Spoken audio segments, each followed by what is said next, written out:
Do you ever look at like GitHub portfolios and things like that outside of academic, outside of previous career stuff? Would you ever hire completely, someone that just gives you a portfolio of their work and has nothing else to go by? Someone who spent time on side projects that demonstrate some particular capability is very interesting. Actually, the first engineer we hired, Peter, he'd been an architect, like a building architect, not a software architect. And in COVID, I just decided, like, I'm going to teach myself software engineering. So number one, those sorts of things are huge evidence of drive and of agency because he didn't like his job, so he just decided to change it.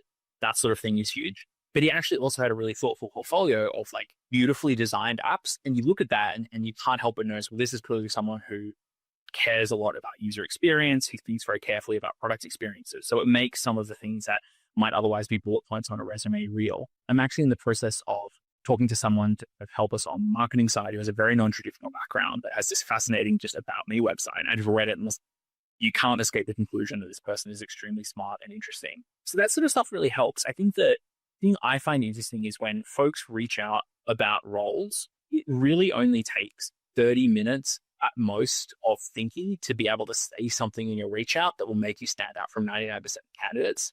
And almost no one does it. Like literally reaching out with 2 to 3 observations about the element of the business that you're applying to work on, or observations or thoughtful questions will make you stand out from tons of people, and almost no one does it. Instead, they come more, hey, can I get some of your time to like ask you questions about the business? And if you're a top 1% candidate on a CV, yeah, probably people are going to say yes. And otherwise, you're actually just coming in asking to take when you could, with a relatively small amount of research, come in and say something very interesting that would make want to come and talk to you.